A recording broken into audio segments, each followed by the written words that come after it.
right, it's 6:34, so I'll call to order the August 5th, 2021. Is there an echo? I think it's her computer. Of the North St. Paul Planning Commission. Do you want to take the roll, Lisa? Chair Elaine Barton, Here? Commissioner Patrick Reeves is traveling, he's absent. Commissioner Eric Brenna, Here. Commissioner Rick Geldman. Here. Vice Chair John Mungy, Here. Council Liaison Lisa Wong, Here. Commissioner Andrew Weiss, Here. and Commissioner Alan Warren is absent. Okay, thank you. We do have a quorum. So first item is to adopt the agenda. Anybody have anything they wanted to add? If not, I'll entertain a motion to adopt the agenda. Moved by Rick, Second. second by John. All those in favor, say aye. Aye. Aye. Opposed? None. We have an agenda. Then is approval of the minutes. So we have the Planning Commission meeting minutes from June 3rd, 2021. Anybody have any corrections or additions to those? If not, I'll entertain a motion to adopt the June 3rd Planning Commission minutes. So moved. Moved by John. Second by Eric. All those in favor say aye. Aye. Aye. Opposed? None. Those are adopted. Then approval of the July 15, 2021 Joint EDA Planning Commission meeting. Did you? I didn't say. Oh, okay. Did you start to say something? I was gonna adopt it. Oh, I'm quick. so, okay, you're going to make a motion. Yeah, Al's not here. I gotta kick up the slack. Yeah, somebody's got to. Yep. I think we just have to approve those. So Yep. you make a motion to approve them, or is there a second? Second. Second by Rick. All those in favor say aye. Aye. Opposed, none? All right, those are approved. Then we have meeting open to the public. There's nobody here in the chambers, but is there anybody on Zoom? There is not. No? Okay. Then we'll just move on to public hearings. We don't have any, so down to commission business, action items and recommendation. And the first is kind of determining who wants to participate on the task force. If there's going to be one, correct? City planner? My understanding is there will be a task force. My understanding, the issue that we discussed before is there will not be a subcommittee. I don't know Yeah. exactly what the difference Yeah. in terminology is, but. I know. Yeah, there will be a task force of, there will be 2 planning commissioners, there will be 2 EDA members. I know there's been some discussion of how many from the council and then which staff representatives, but for tonight's meeting, we are asking for volunteers for the task force. I do apologize with the way the packet printed out, it didn't print out the memos or the cover letters that went with it, but what I had asked for is if we get 2 volunteers, great. If we have more than 2 volunteers, then the chair, you'll have to decide whether we want to do a vote or however to determine, but let's maybe start with seeing if we can get 2 volunteers. Okay. Can you give us more information? Do we have any idea as to how much of a time commitment it is? What do we expect for numbers of meetings and when? Yeah. I would say, at a minimum, plan on 6 meetings once a month. So I'm confident it will be 6 meetings, probably going to be more like 9 months. So it might be every other month occasionally, but it might be more than that, but that would be the ballpark. So expect a 9-month commitment, 6 additional nights that you would, we're having.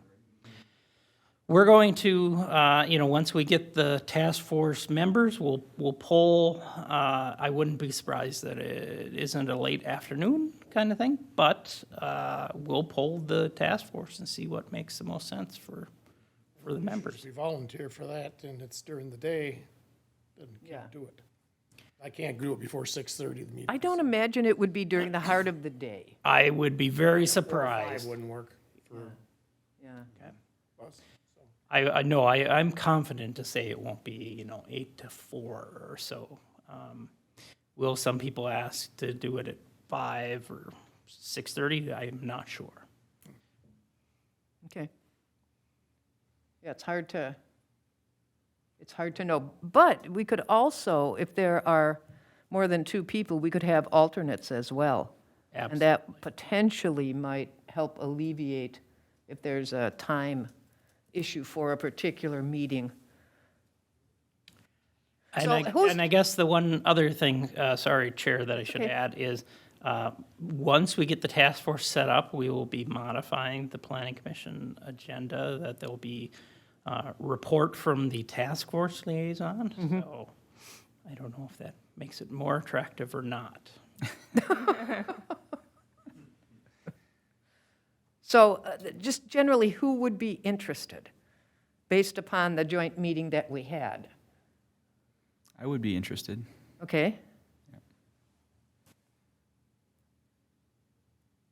I know you're kind of interested, Rick, but just uncertain because of the time issue. Yeah.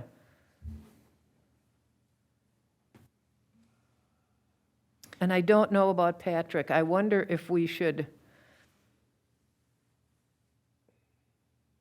solicit him via email as well. Chair and Planning Commission, I don't, there's not bylaws for this. Yeah. We wanted to have this on, the agenda so we're all aware, but I think it's perfectly appropriate if your direction is that we send out an email to the task force and, you could even give direction that should there be more than 2 volunteers, that you determine who are the primary and alternates. Yeah, so you're talking about sending out an email to the commission, Correct. to commissioners. Yeah. I think that might be the way to go, because we do, I'll volunteer. I just gotta say, 6:30. yeah, I know, that might be the issue for several people, so, Yeah, I'll be. yeah. I think, obviously, there's people interested, it's really more of there aren't a lot of details yet to know whether they'd be able to commit the time. Are there any issues with the open meeting law as far as an email goes in regards? As long as we don't have a quorum. Well, as well, we should send it out as a BCC or a survey.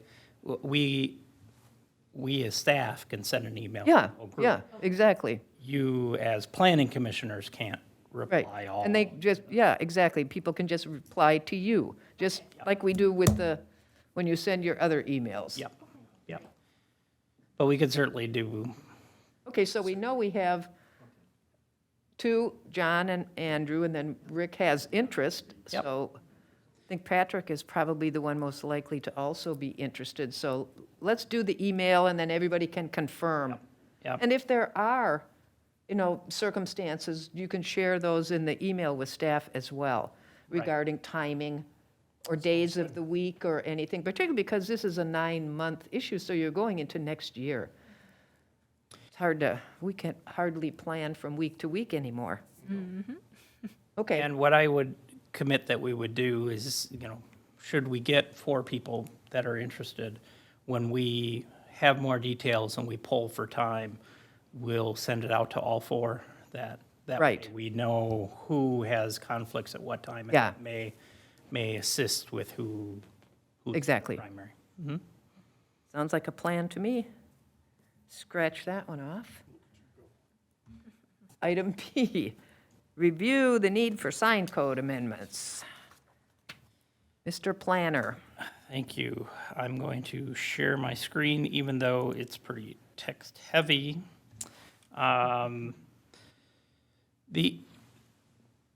I wanted to start off with this discussion, and there's no action here tonight, so you could certainly still take some time to review it, but maybe I'll start with what I'm looking for feedback. Cities have generally reacted three ways to the recent legislation. One is to do nothing, which I'm sure myself and this city attorney wouldn't recommend. As well as we know there are changes even regardless to the court case that need to be made. So the other alternative is that we go really simple and just location, size, and zoning district, and that's it. The other option is to spend time and try to make a more nuanced zoning code like we have now. But so that's the outcome after this discussion. In 2015, there was a Supreme Court case called Reed versus the town of Gilbert, and the town of Gilbert's in Arizona, but this applies nationwide. But the specifics of their case was they allowed off-premise, basically public message signs, but by different categories.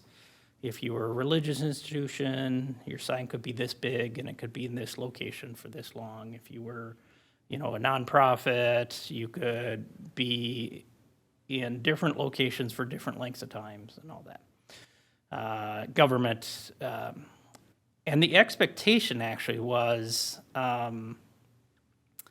before this court case, the guidance was you couldn't regulate non-commercial speech more than commercial speech. So somebody like a religious institution, which isn't, selling a product, couldn't be regulated more than a business that's selling their product. So the expectation was that the town was going to lose, but they were going to lose and be ordered that everybody gets the same locations, everybody gets the same amount of time. As with many things, when you give it to the court, you may be completely surprised, and they turned it completely on its head and said, the interest of police powers, there's safety issues about locations and size, there's safety issue about things flashing, but content is completely out. You can't regulate signs based on what they say. And surprisingly, as I'll go into a little bit, that's quite a bit. One of the biggest examples would be anything with a drive-through. So they even brought that up. What about a directional sign saying this way to the drive-through? If you have to read it to understand what it says, that's content. So think about if you had any kind of a drive-through. You probably have a sign pointing to where it goes. You probably have a sign that it displays whatever you're selling. You might have a sign saying this is where you go out. You can't regulate content. Well, there, in addition to a sign saying, at the street, what kind of business it is, and a sign on the storefront saying what kind of business it is, right there you got 5 signs. So you can't say if you have a drive-through, you get 5, and if you have a restaurant, you get 2. Because the only way you would dictate what the signs are is saying one's a menu board, one's a directional sign, one's a wall, one's a wall sign, So that's really the legal issue. Now, in 2017, the Ninth Circuit Court kind of said the old rule that commercial speech or non-commercial speech is different than commercial speech. You can regulate commercial speech more. So it's this weird opening that you can regulate businesses more, but you still got to be content neutral. But one of the examples that we put in the memo is, we have signs that say political signs. We have signs that say real estate. Only way you're going to know it's a political sign is by reading it. The only way you're going to know it's a real estate sign is by reading it. So,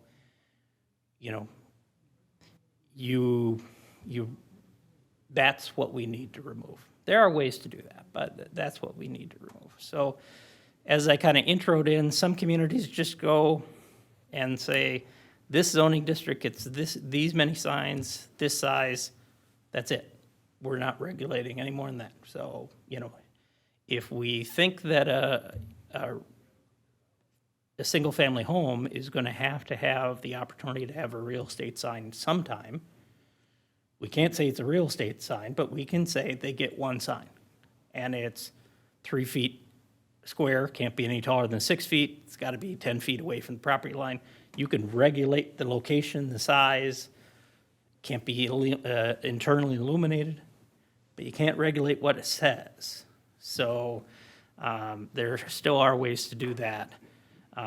But there are communities that are trying to get more inventive by, take, for example, a menu board sign. You don't have to call it a menu board sign, but you know what it does. It has a microphone, it has a speaker, it, is internally illuminated. You can regulate what it is without ever having to see what's for sale. So there still are ways to regulate signs, but you got to get a little bit more creative than the way we've been. So tonight, just introducing the issue. The two things I want to hear is, hopefully, and we could talk about this more next meeting. We just want to back off and just do it simple: zoning district, number, size, location be done. Or, are there concerns with menu boards and where that light would shine? That if you have concerns, we can spend time on the signs that need to be addressed. But again, it won't be a menu board is this. A menu board comes with the speaker. The speaker can't exceed a certain amount of volume. The menu board is internally illuminated. For that issue, you could say which way it's visible. You can try to do things like that. So it's a big scope thing of how much time and how much effort we want to put in the sign code. And then the second one would be related to that. What are the issues that you think are not addressed well in the existing sign code? And I'm not asking you to be a sign code expert, but one of them is we don't have clear regulations on digital display boards. So that's definitely one I would recommend. But more so, I think our code is pretty good, but what might be important is there are things that courts have found to be signs, even though they may not convey a message, like flag banners, like spotlights. There are even the kind of sail-shaped signs that are in the right-of-way that say what business it is. There are ways to, regulate those easily, because location, number, size, add some information about what is a sign.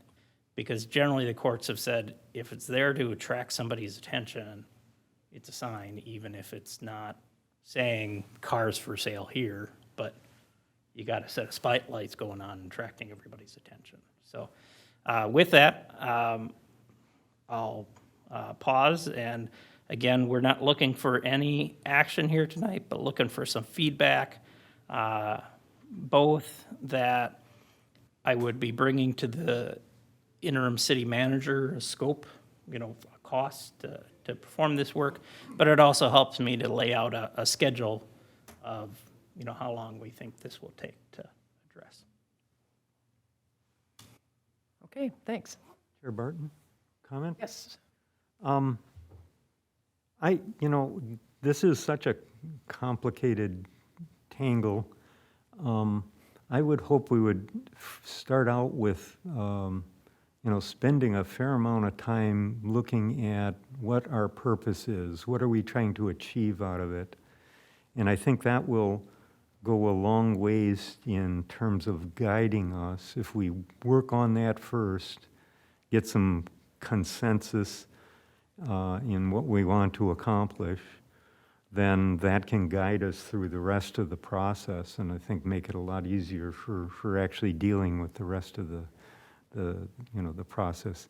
There may also be some definition types of things. You were starting to hit on it in terms of what I think of as being really flags, and what's the difference between a flag and a sign, and just the variety of signs that we're dealing with, to have kind of a common understanding of what we mean by a sign. I mean, our existing code, I don't believe it addresses digital signs very well.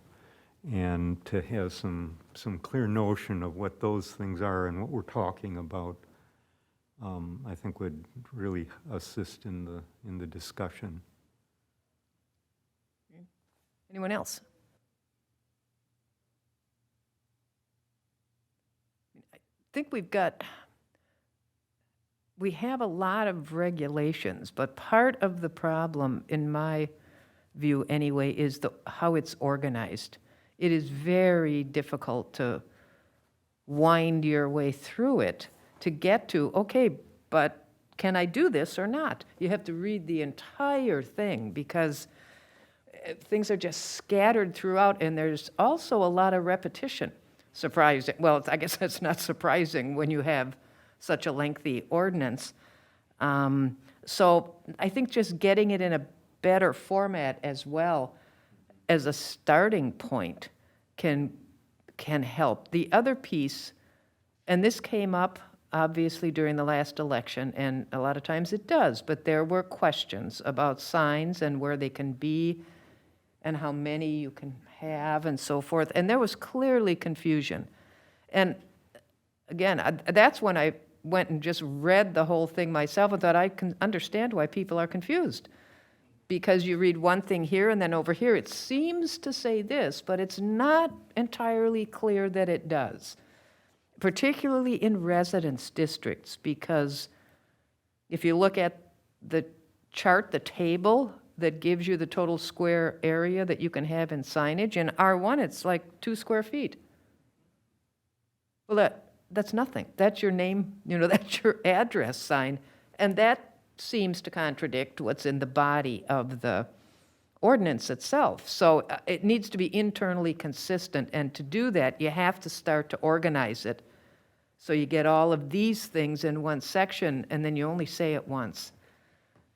At least that was what I was thinking as I was reading through it. But I do agree. I think our purpose statement, we have, 7 or 8 purposes listed, but again, they're somewhat repetitive, and they're really not very strong. They don't give you a good sense of what is it that we're trying to do here. So that would be my take. I do think keeping it simple, I really don't want to try to define every type of sign there is. But I think we can address signs by things, the simple things, like we have monument signs, we have, flag, we have poles, flag poles, we have freestanding signs, and most of the others fit under that bucket. And then you address the bucket. Not every single possible type of sign someone might have. Or style, let's put it that way. So that would be my take. Did you guys by any chance, read through the sign code, the ordinance? Yeah, I did. I saw some of the same, like the political signs comments, and Yeah. it looked like there was some inconsistencies with some of the setback requirements of. Right.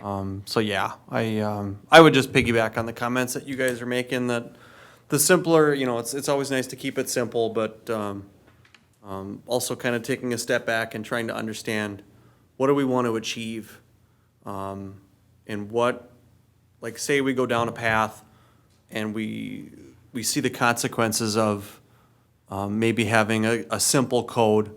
How do we change that? And is there such a thing as a non-conforming sign? Are they then grandfathered in? Those are just questions I have. Yeah. So, just food. Well, for and thought. you know, along those lines too, I think also we have to keep in mind that when you write an ordinance, in the ideal world, you want it enforced. If this is your true purpose, and it's public safety, it's aesthetics, it's, you know, maintaining the character of areas, then you want it enforced. And so the more complicated you make it, the tougher it is to enforce. And the less likely it will be enforced. When I was driving around today, I mean, I started looking at some of the signs and I thought, oh, big sign attached to a fence. Well, I'm pretty sure our code says you can't do that. And then all kinds of signs in the right-of-way, you know, just plunked in the right-of-way. Have no idea how long they've been there. So it was just kind of an interesting little tour, so to speak. Chair Barton, I would agree with you, particularly on the enforcement, that the more complicated you make it, the more difficult it is to fairly or equally enforce it. Because then you really depend on complaint basis, and then it's only those that you're enforcing. Where if it's clear, it's banned here and it's allowed there, then it's a lot easier. Yeah. Yep. Okay. Andrew, anything you'd like to add?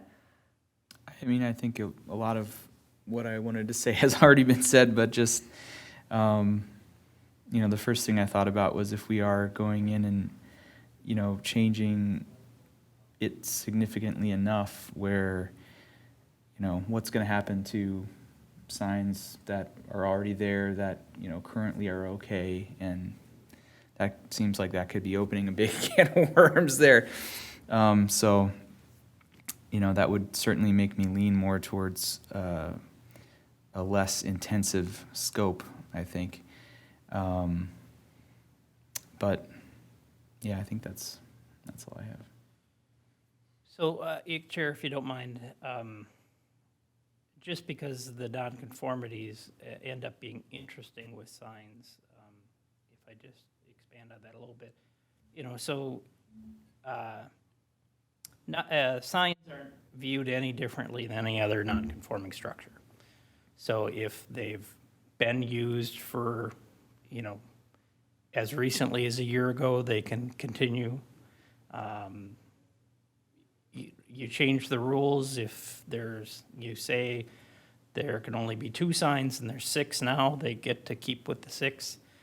Where it becomes interesting is, you know, the structure is the sign because the structure is not the content. So if you have a restaurant with a drive-through and you have 6 signs, if a business comes in that doesn't have a drive-through, they can still use those signs. It doesn't have to be for a menu board anymore. So it's actually the nonconformity, I think, if anything, is to the benefit of the business owner. Because new business comes in, we're regulating the box. We're not regulating the information in the box. So a new business can sometimes benefit by having more signs than was previous. The good thing is most businesses want their own style and their own logo, which means a lot of times they have to change the box. And that's where we can get in. But if they can use the same frame, they can put a new message in it. And that isn't expanding the nonconformity. They get to continue. Well, and one of the other things too to think about, and you probably noticed it too, is the whole permitting thing.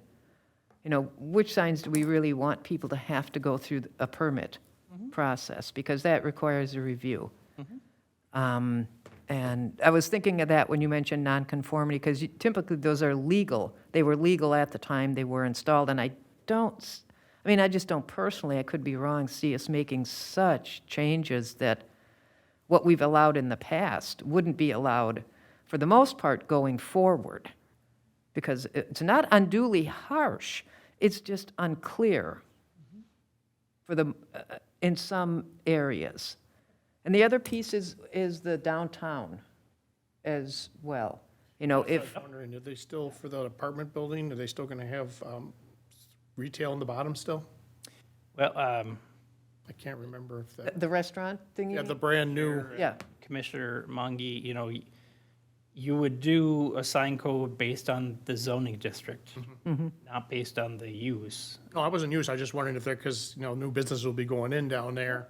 It'd be nice to be able to have it set and clear for them when they go to do their signs. So there are ways that does get into that more complicated nature. Obviously, myself and the city attorney, we're just looking, that at least it's legal and enforceable. But, and our current commercial signs is kind of that way. You get a certain amount, Quick Trip is the example. You get a certain amount of sign area, and you pick how many you want. It's just, if you have a lot of them, they're going to be small. If you have a few, they're going to be bigger. And that works because that was very complicated to review the Quick Trip because I think there was 12 or 15 signs. But some of them just simply were car wash entrance and car wash this way, So many of these were less than 2 square feet, but we had to add them all together to figure out whether they exceeded, I think it was 300 square feet. And just as a sidebar, they were 306, so they'd had to tweak a little bit, but that's just where you get. but the restaurant should be able to, I don't know exactly on the downtown piece, what the total amounts are. Well, that was the intent. But certainly we allow signs downtown. It's just a question of does it make sense? Again, what's the purpose?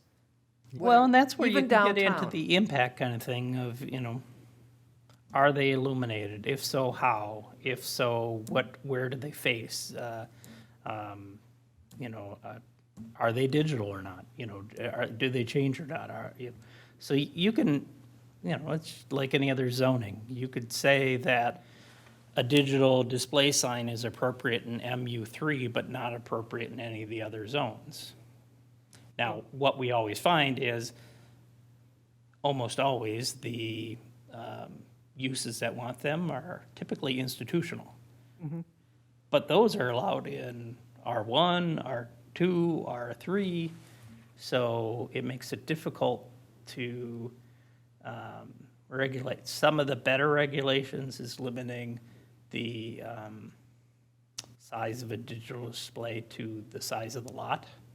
Because in most cases, the illumination, the digital display is for an institutional, which is a large lot compared to if you have, a quarter or fifth acre.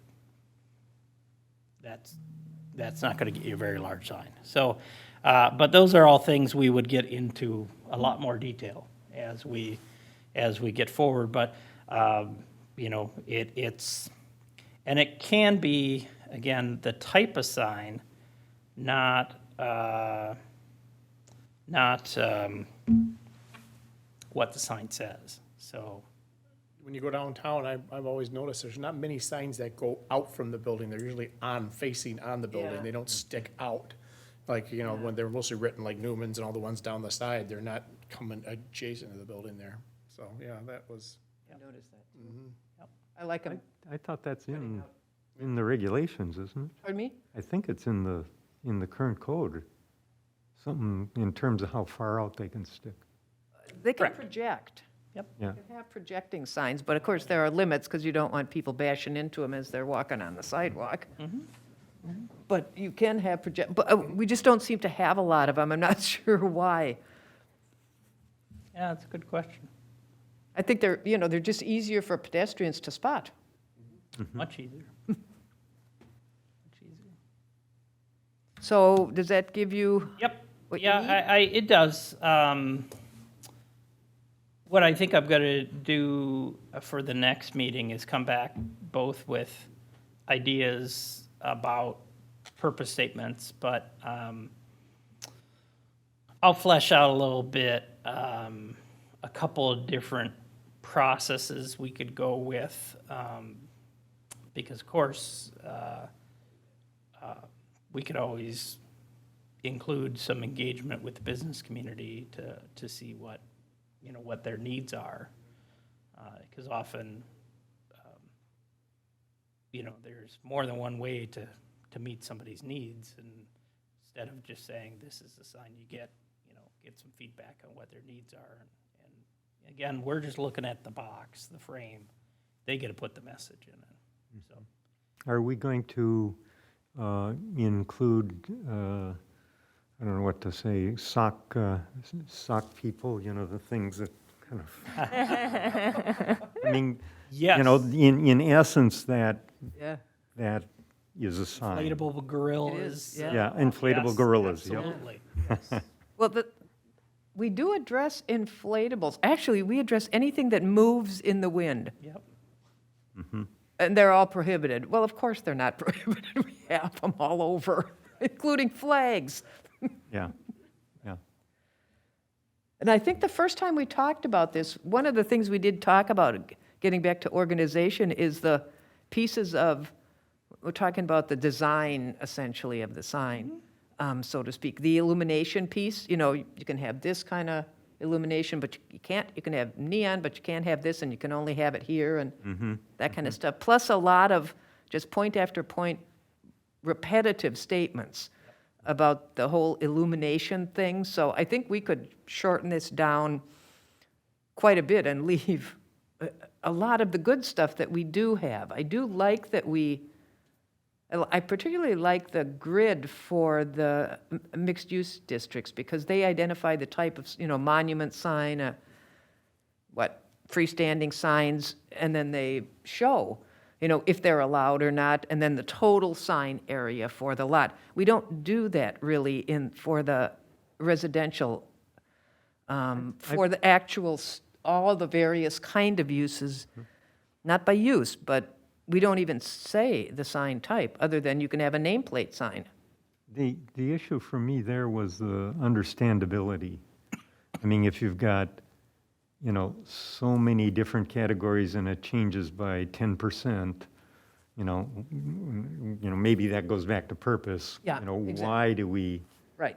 why do we change it 10% when it goes from this, zoning? Yeah, I was talking more the format, But yeah. not the I agree. content so much. That is really helpful, but to simplify that whole. Yeah.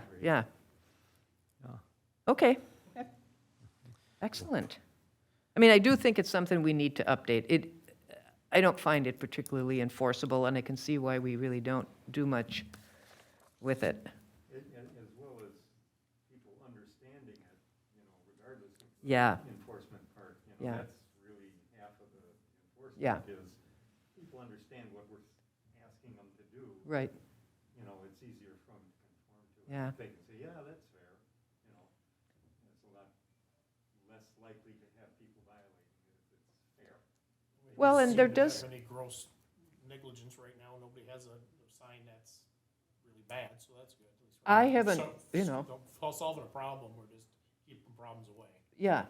Well, I think sometimes the issue really does become, again, if there is a complaint, you would like at least the resident to be able to understand, well, here's actually what the code says.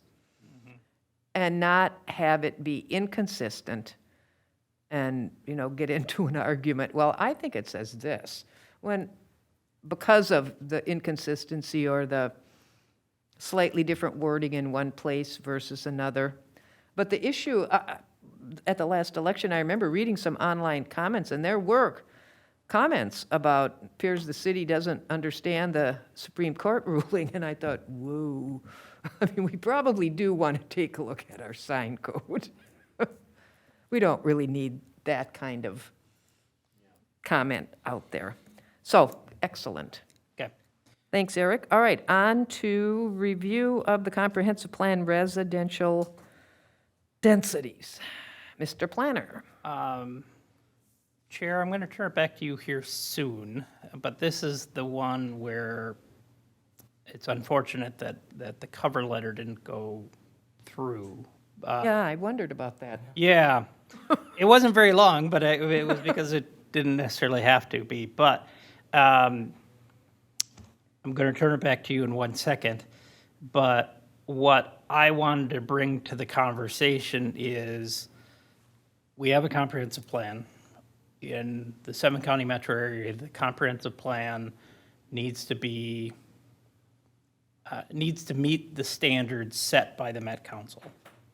And the Met Council has a way to, it has a standard on how to determine the acreage. And the acreage is, half of the density calculation. You have dwelling units per acre. But with that, before I get into that, I guess, Chair Barton, you had brought this issue up at, I think, our last Planning Commission meeting, but I'll give you the opportunity to express your, I don't know if concern's the right word, but your My question? question before I get into it. Question had to do with, I think in the last iteration we got of the zoning text changes, the R1 lot size, minimum lot size, what was changed to, I can't remember the exact, 1,250 square feet. 6250 from 7920. So, the way we've always calculated what the density is, divide acre by the figure. And that ended up being a density higher than what the comp plan listed. That mathematical calculation, higher than what the plan listed for the R1 district. So my question was, how did we get to that number? And I just wondered if we needed to leave it where it was because of that maximum that's in the comp plan. That was my just underlying question. Is that something that needed to be fixed? All right. Thank you, Chair. I guess I'd like to address your second point first of do we need to change it? And then go into, I'll admit I changed it. I changed it based on what I heard from a comment from Councilmember Worm. Maybe I misunderstood it, but I'll explain that in a second. First, I'm going to share my screen, to talk about, do we have to change it? Yeah. So what we're talking about is the R1 district, It's which, not, we don't see it on our monitor here. There it is. Got it. Thank you. so just quickly, we have this table that compares the 2030 plan to the 2040 plan. The R1 district is the low-density residential district. So this conversation of the R1 minimum density of 6,250 square feet, the answer of do we have to change it is, would lots that size create a density greater than 5.5 dwelling units per acre? So that's the issue.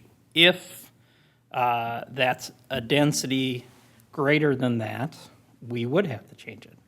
To Chair Barton's comment, if you just took the net density, meaning just the lot, nothing that supports the lot, not taking any streets, not taking any parks, not, just the net density, what's the land that they own. If you had 6,250 square feet,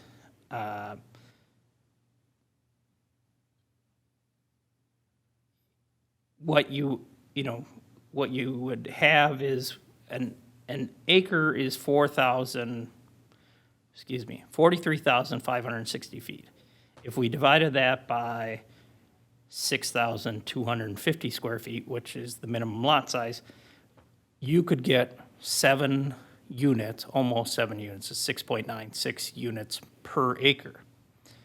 But that is taking a piece of land, dividing it all out into lots.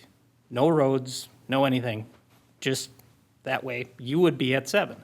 So if you use that area for your calculation, we would we'd arrive at the conclusion that we'd have to change our lot size because we're too dense. We're beyond the comprehensive plan designation. But the Met Council, good or bad, spends a lot of thought on this. And they call it net residential density, but they say what can, and more importantly, what cannot be netted out of the gross area. So essentially this column here, what can be netted out of the gross area, this is what you can remove from your total acreage. This far column, this is what cannot be removed. So water resources, wetlands, water bodies, lakes, streams, those can be taken out of the calculation. But stormwater infrastructure, storm ponds, NERP ponds, or regulations that require a setback from a water body, greater setback for a shoreline, you can't take that area out. You could take out the lake, but you can't take out the shoreline setback that requires a larger setback for the lake. Same thing for parks. In open space, you could take out publicly owned parks and open space. You can't take out privately held. So if you have a homeowners association and they have open space, that stays in the area calculation. Then same thing with roads.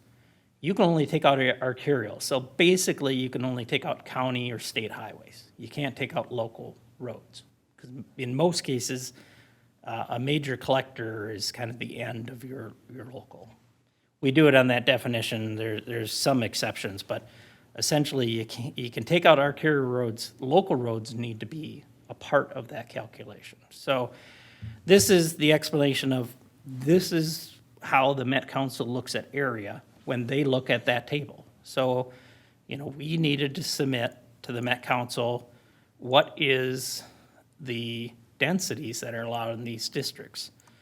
I will say they're concentrating more on the medium density in the multifamily residential, but the calculation's the same.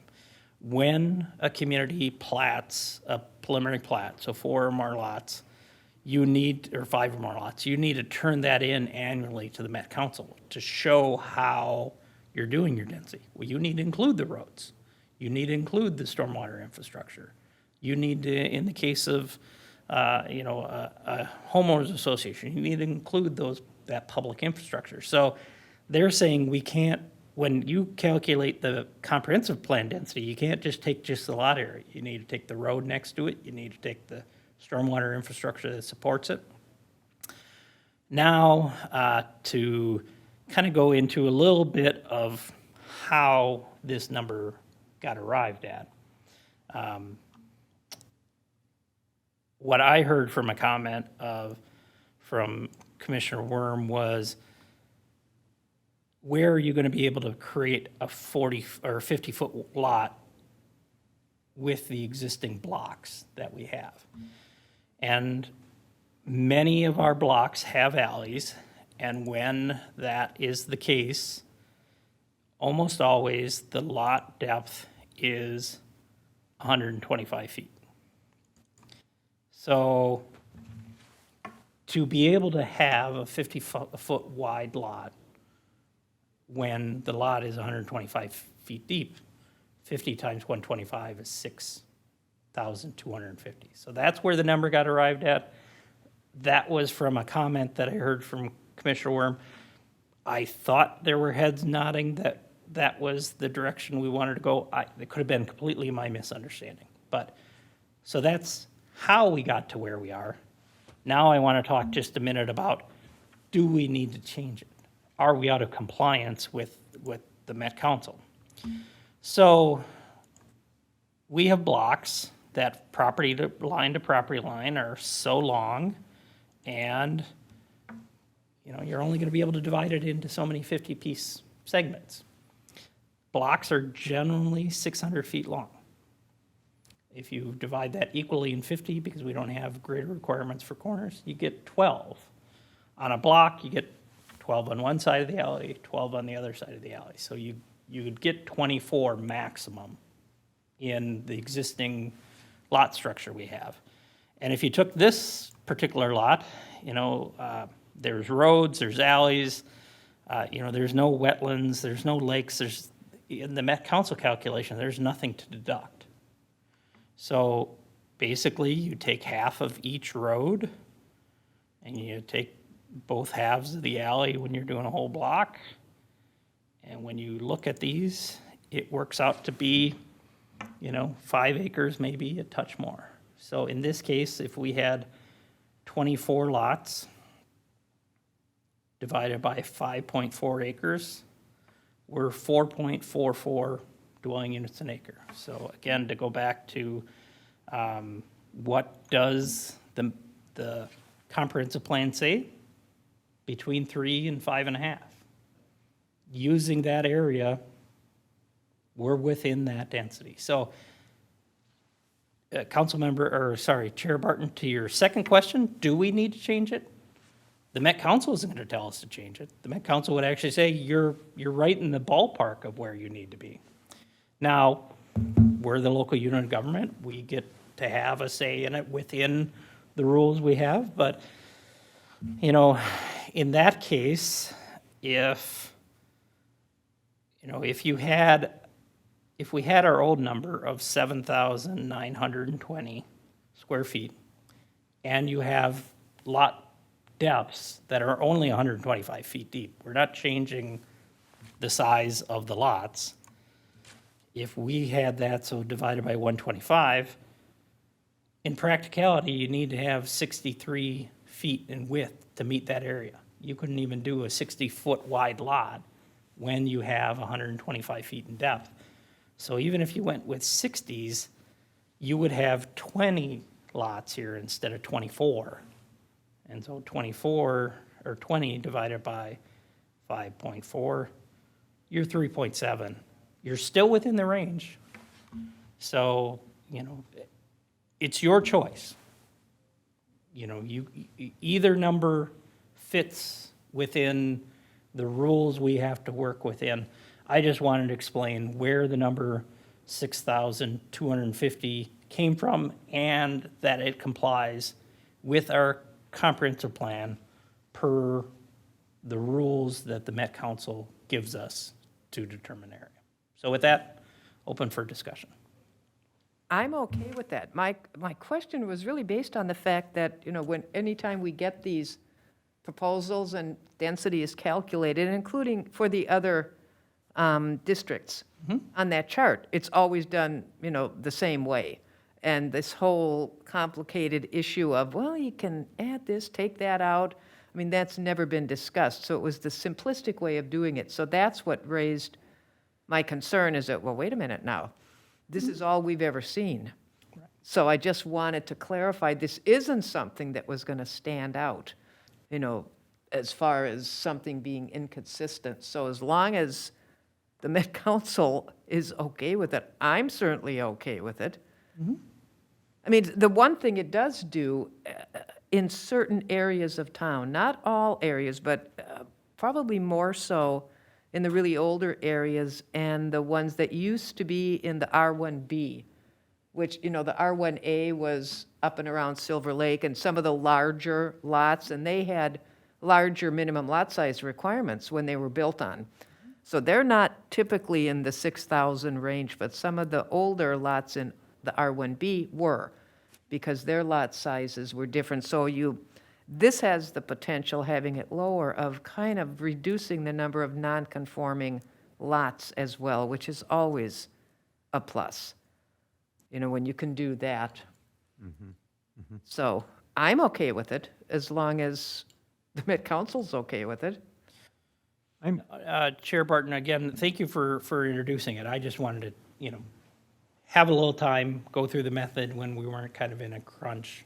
But at the same time, I didn't worry about pulling it, from getting the council to adopt it, because Yeah, we weren't violating anything. right.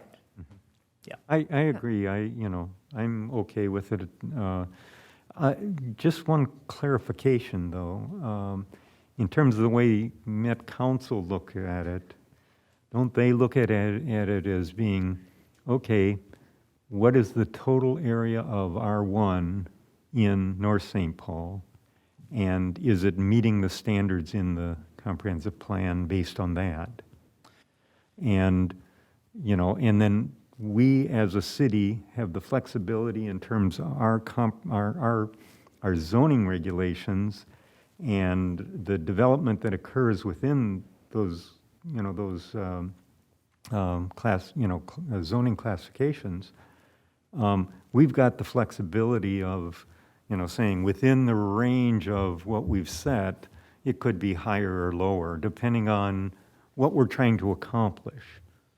Is that an accurate statement, or do you view? I would do you see it rephrase differently? it to make sure that it's an accurate statement. The Met Council, particularly the Met Council in existence for the last 20 years, is very big on the zoning ordinance is what influences the density. So what is the zoning regulations? So I'm not sure if you meant, but what I kind of heard when you started out the description is you got an R1 and kind of what's there today, what's the mix of uses, might be mixes of lot sizes. They care less whether you have 40-foot lots now, even though they're non-conforming, or you have a lot of 60 or 80-foot wide lots that are much larger than the minimum. They care what does the code allow a developer to create, or a landowner allow the developer to create, more than if we added up what is North St. Paul's lot configuration now in the entirety of the low-density residential, what does that density meet? It's all that your code would allow that density to be created without the requirement of a variance or a PUD, that your code actually allows that density range, in your case, between 3 and 5.5. Okay. But as, you know, when I did the math on the 7,920, that would still be in the range too. I mean, the Met Council allows you enough latitude that if you get to 3.1 is what your code would allow, that's within the range of 3 to 5.5. Doing that makes it problematic because you end up creating the need for variances because you get cul-de-sacs, you get arterials where you can't make road connections. There are cases where you can't create all 50 or 60-foot wide lots. Some lots just have to be bigger for various reasons that you can't deduct. And then you get into the case of the developer going, well, I'm following your rules and I can only get to 2.5. So I need a variance because I'm not implementing the comprehensive plan. So 3.7, where we would be at if we kept the number where it is pretty comfortable, but I wouldn't recommend getting too far down towards the minimum. But as far as what you're turning into the Met Council, what does the zoning district say for the minimum lot size? And does that minimum lot size fall within the range of the land use? That's all they're looking at.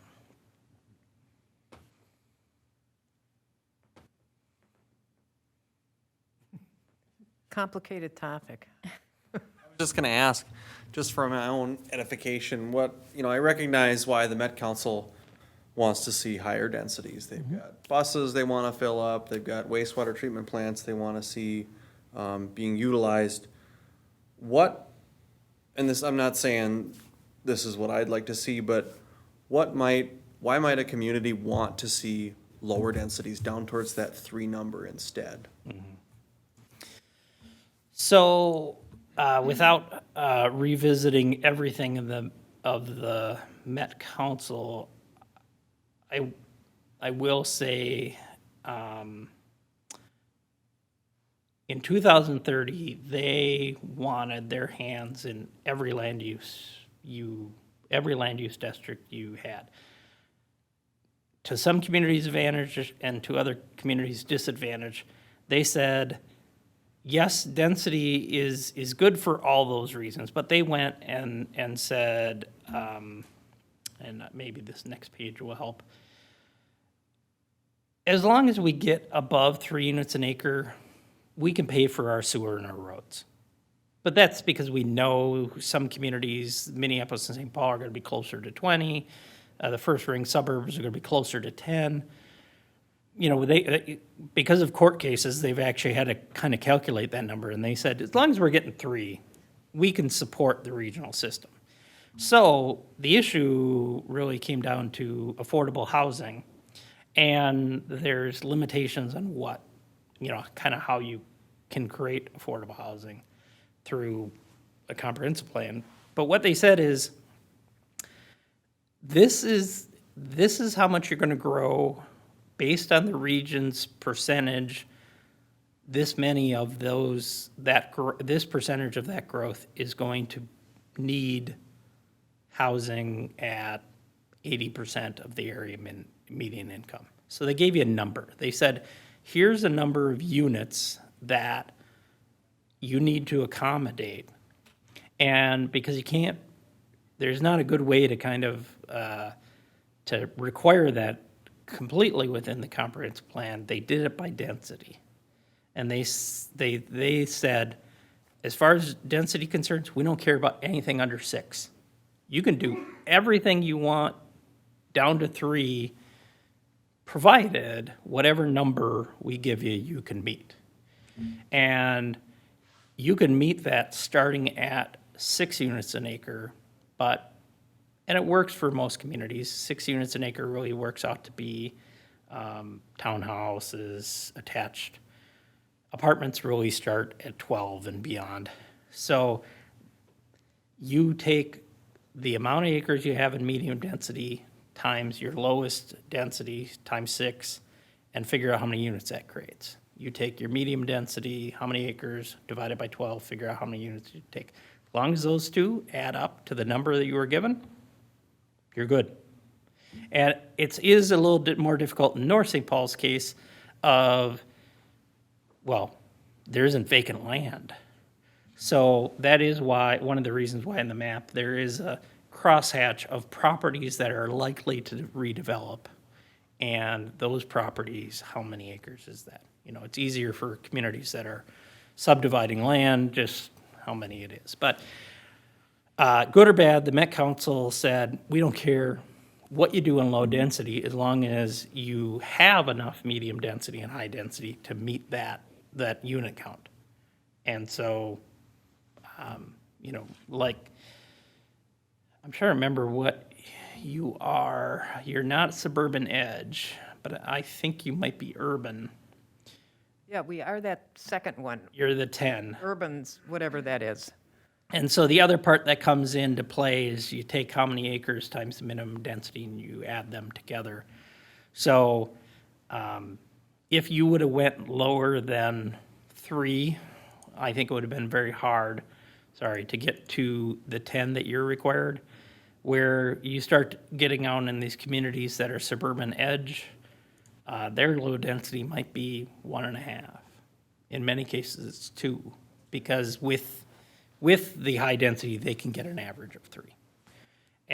But again, that was because through some of their previous lawsuits, they can't prove that you're putting a burden on the transportation system or you're putting a burden on the metropolitan sewer system if you're generating 3. So that's the rules we all had to work under. But while it made you do some interesting hurdles to meet that number, it's nice that as far as low-density residential go, as long as your R1 fits between 3 and 5.5, they're done. They don't need to see anything else. Thank you for that. I was just curious, you know, you look at communities out further east and it's like, you know, minimum lot size of 5 acres and it's just, what, how, you know, what Yeah. are they computing and how are they getting to their numbers versus? Yeah. Is that, but maybe that's in your little table. I can get into that in 1 second, but one thing I guess I didn't realize, you know, so see how low density residential, the 2030 was 3 and 5.5, and the 2040 is 3 and 5.5? Because they don't care. We keep those numbers the same. We used to be 5.6. Well, they told us if you keep that 5.6, you don't get to count any of it. So we changed it from 5.6 to 6 because that's the only way we're going to count it.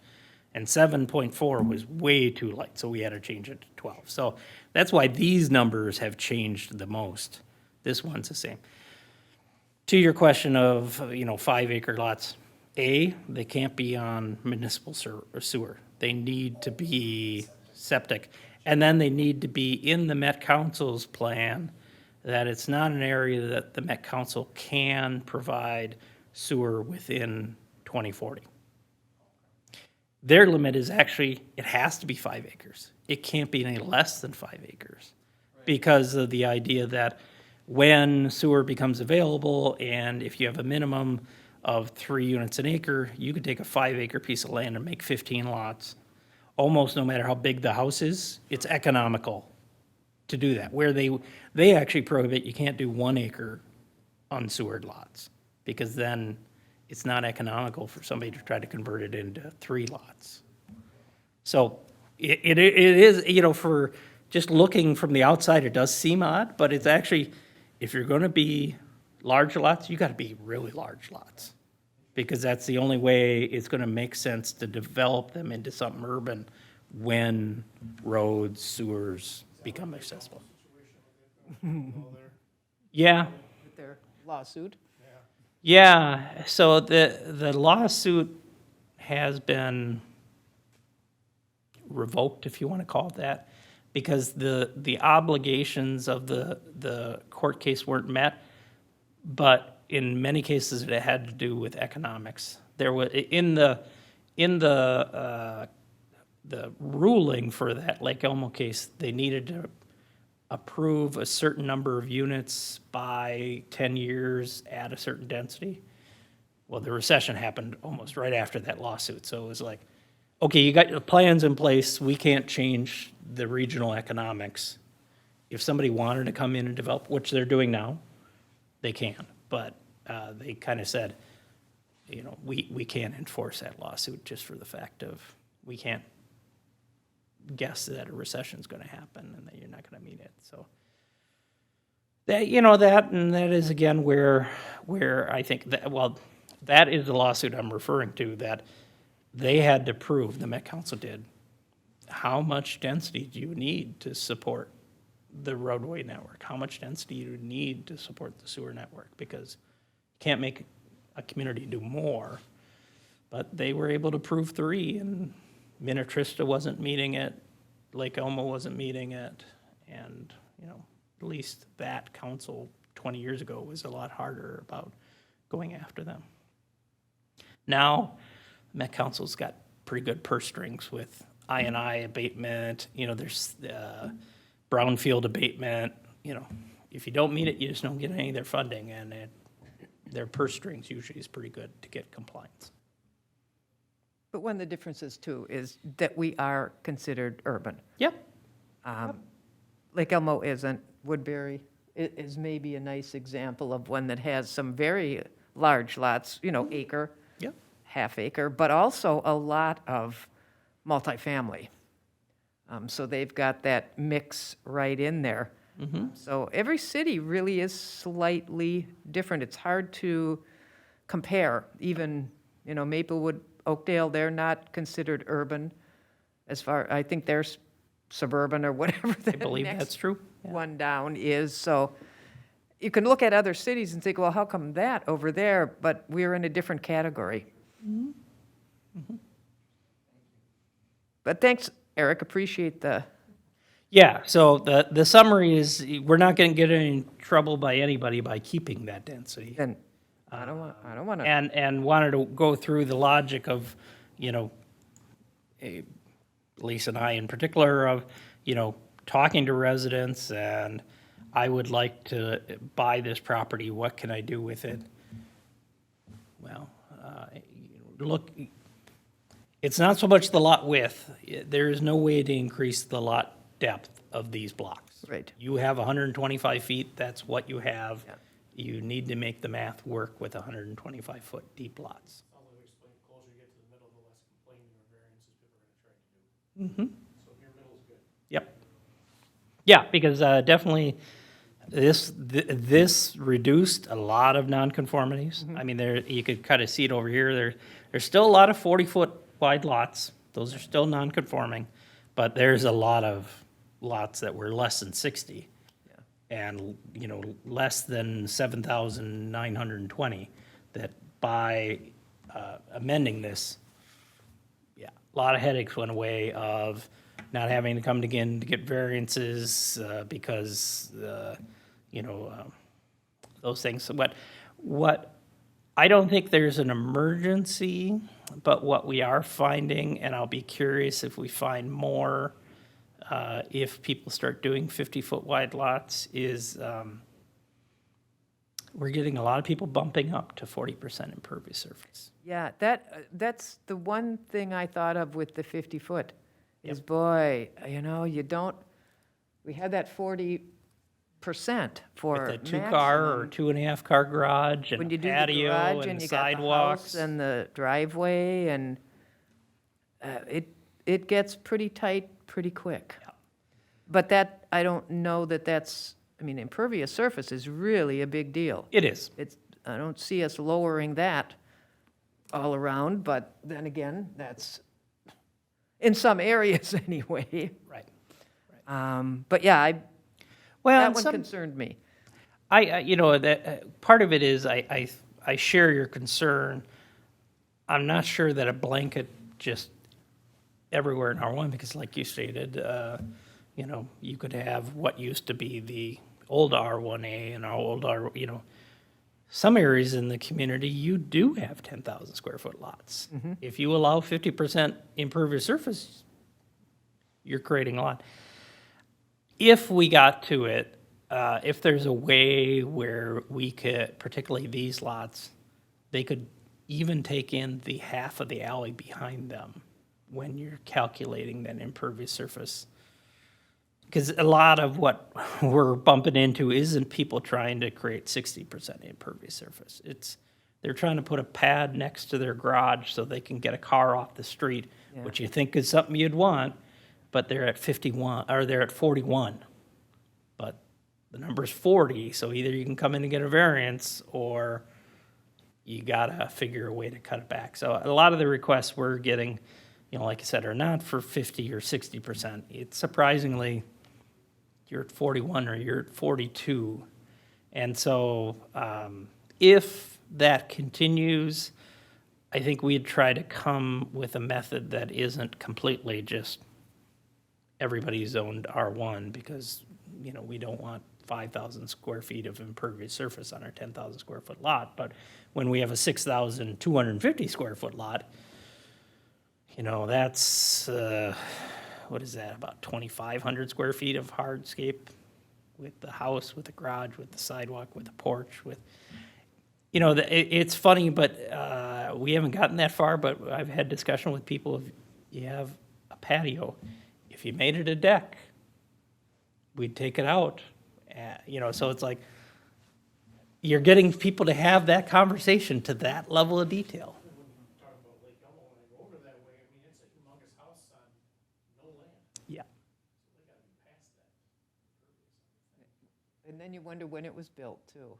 There's all these new ones going up where right across from the airport. I can't Yeah. believe how big these houses are, and Yeah. these little teeny, they have lots smaller than Midway. Yep. Yeah. Aren't they calculating in the recharge areas, and those count as part of the overall development? Yeah. And council member, or Commissioner Glebman, that's exactly right, because a lot of those communities also have, in addition to the city park system, some sort of a homeowners association park or a pool house, and those all get added in as well, yeah. So it's the open space for the whole It is. development. That is a lot. It is. I thought it was worth, when we had time and we don't have pressure of a timeline to have that conversation, But in summary, it's our choice. We're not violating any rules by having 2,000 Good with it. or 6,000. We'll see if it don't imagine it's going to create any issues other than, the potential for the impervious surface issue, which, we went from the two R1, single family, just single family districts essentially, to kind of combine it. So that may be, one of the reasons we're bumping up into this as well, because there are certain areas where, particularly the ones with the alleys, you're Yep. right, the lots are smaller, and it gets a lot tighter, especially with what people want now. And you don't want to see the lot get so small that everybody wants a variance to do what they want. Then, you're kind of starting over. Yep. Yep. Anyway, okay, thanks, appreciate it, planner Eric. All right, moving on, we have no old business. Any reports from staff? Lisa? I do not have any reports tonight. And my only report is, we have no applications in that, are planning for public hearings or have the 60-day rule. The one application that's out, but right now is past the planning commission, is, this city council has not acted on the North High School addition. And the high school has given us a extension until the end of September. What is happening there, WSB, the firm I work for, but also the city engineer here, our traffic experts are doing not only a traffic, but a parking study at North High School. North High School is paying for half of that study. And the results are expected at the end of this month, which will then be information that's available. Now, I see two courses of action happening. Should that study support the plans that the school district submitted and that you recommended approval with a certain amount of conditions, it will go on to the council.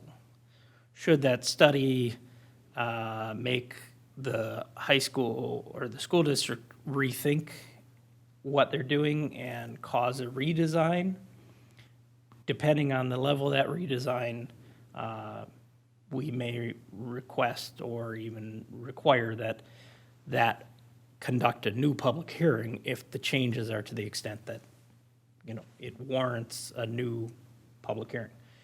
So I'm not sure which course of action is going to happen because we don't have the results of the traffic and parking study. But that's the only application that's out there that, is within that realm of what we refer to as a 60-day rule, but that's because the high school gave us an extension until the end of September to do this activity. Okay. So, this is August, so in September, we could still be doing like the workshop type of thing on the sign thing, since we would have time where our brains wouldn't be frazzled, Correct. which is always a good time to do that kind of stuff. Yeah, and the way schedules go, the deadline, I believe, was Monday. I think we're past the deadline, even if somebody submitted something that required a public hearing. Yeah, There are very few, but there are few planning applications that require your review but don't require a public hearing. But yes, September, it will be a light month as far as public hearings and actions that would go to the city council, so we could certainly spend time on the sign ordinance. perfect. Okay, thank you. Reports from council liaison. Wong, do you have anything? In relation to planning, well, I was in my email and I did see something in regards to Minnesota Safe Routes to School. So I'm not sure if that's something that would be of interest, but it's their infrastructure solicitation and project application. You're aware, okay. Well, I'm shaking my head I am aware of it because of the firm that I work for. Morgan Dowley, the city engineer, is on top of it, and I know will be coming to you with some ideas. But just adding that in that, it's a good reminder for me to keep you informed, because it is an item that would not go to the planning commission normally. What's that? So safe routes to school is a state pot of money to do pedestrian mostly, but pedestrian and bicycle infrastructure to make better routes to school, but it's in the public right of way and not associated with a project.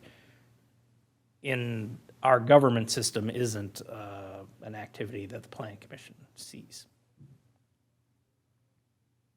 Sorry. No, you're good. Thank you. Thank you. And then I did go out to National Night Out, and I was speaking with some residents, and they had a lot to say around Richardson School and there's some confusion about who's enforcing what, and so I think that's come up, and there's concerns with, children crossing the streets there, and some of the parking that's not allowed, but people are doing it anyway, so I just want to bring that up. I'm sure you've heard. Other than that, I don't think I have any other updates in regards to planning commission or that relationship. Couple of questions. Yes, go ahead. On development types of activities in the city. I see a lot of construction going on over in the Target parking lot, and wondering if anybody, either staff or, I believe it's a rain garden. oh, it's a rain garden. Oh, okay. That would be a good idea. It's a very, would very make a big lot of rain sense. garden, Yeah. is my understanding. Yeah, right. Ah, Bloody area over there. Well, yeah, it's almost wetland restoration without calling it wetland restoration, but yes, exactly. I thought they currently are putting their stormwater into that pond across the street, right? The north side of, is it 17th or 14th? Used to be the Postal Credit Union. Yeah. So, great if they're, cleaning it up a little before it goes in there or something, that'd be good. How about the restaurant? Any word on the restaurant? Last time I had heard, or do you know more? Okay. I've heard rumor, but I don't know anything official, no. Yeah, last that I heard that there is certainly interest in moving in, not one, but maybe two, into the city, but other than that, nothing's finalized or anything, Mm-hmm. Okay, to my knowledge, but. so at least there's some talking going on and interest. That's good to hear. Isn't one going in at the old Subway up on 7th? News to me. Yeah, normally I get involved when the sign permit comes through, and they haven't submitted for that yet. So, I mean, it's not saying no, but I don't know what it is because they haven't. I mean, I know Will there is will they let you remodeling. even look at the content of the sign? Or do they not say? Nope, no. We'll get into that, but even when there isn't a box, there's a way to draw an imaginary box around the outside. Yeah, it's or it doesn't. Anything else? Any other questions? Nope. Okay, then, reports from commissioners. We'll go to the table first. Nothing. I have nothing as well. Yep. Nothing to John? add. I was wondering if Brigham and Home is still doing that 17th Avenue for their townhouses. If that was, I know there was a permit for that and it kept, they were redoing it. I was wondering if anything happened with that. I guess what I'm familiar with was 7th, not 17th. Yeah, it was where the old church was over on the corner, 17th and 3rd, right by Richardson. I'm trying to remember if you were here at the So it's been that long, huh? 17th and Oh, the Delaware. Delaware? Yeah, Oh, Delaware, yeah, thank you. no, that didn't go through. That's done? Okay. It's done, Well, I guess my understanding. All right, he there's just supposed to didn't be like 12 meet the townhouses. requirements. Okay. the things that he had to do. Sure. That was my understanding anyway. It's a nice little spot there. I was wondering if something was happening.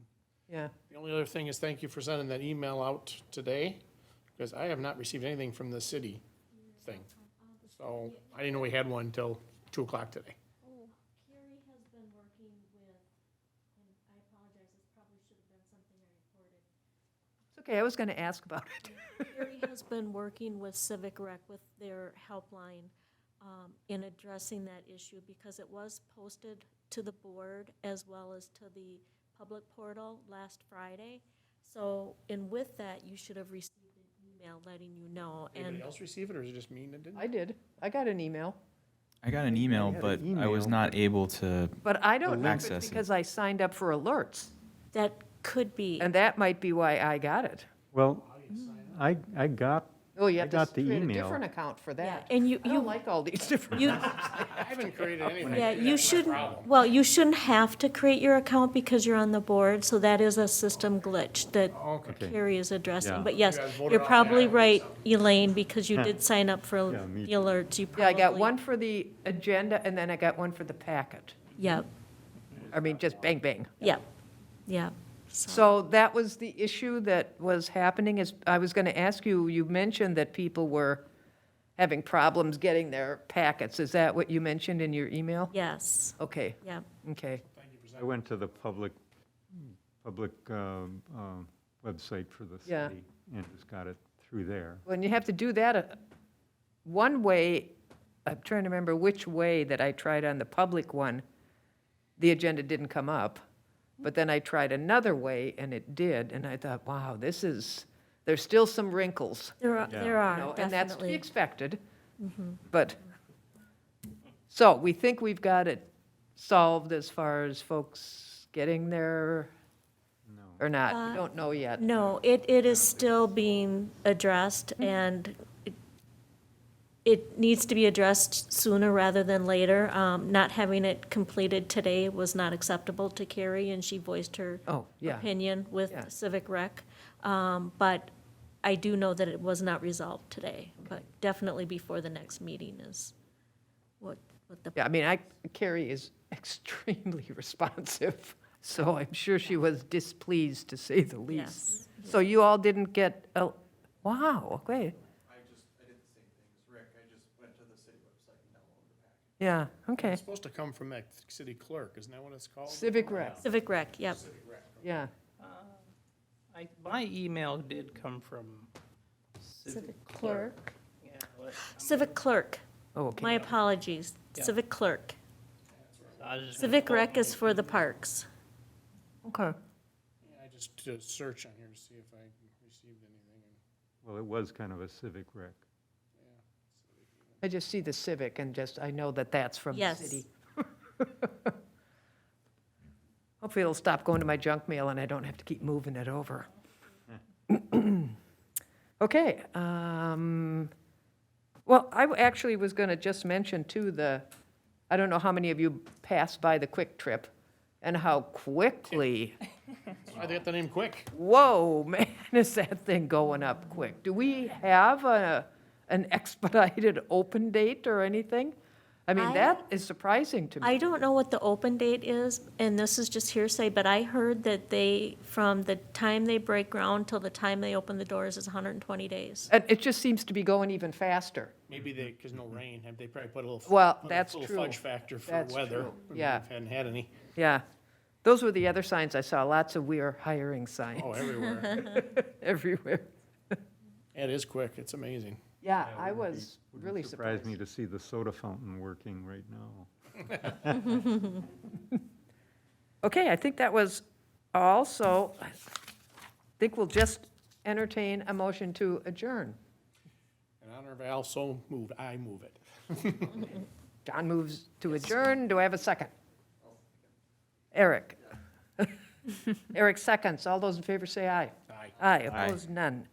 We're adjourned at 8:02. Next meeting, Thursday, September 2. Yep. Everybody gets a big smile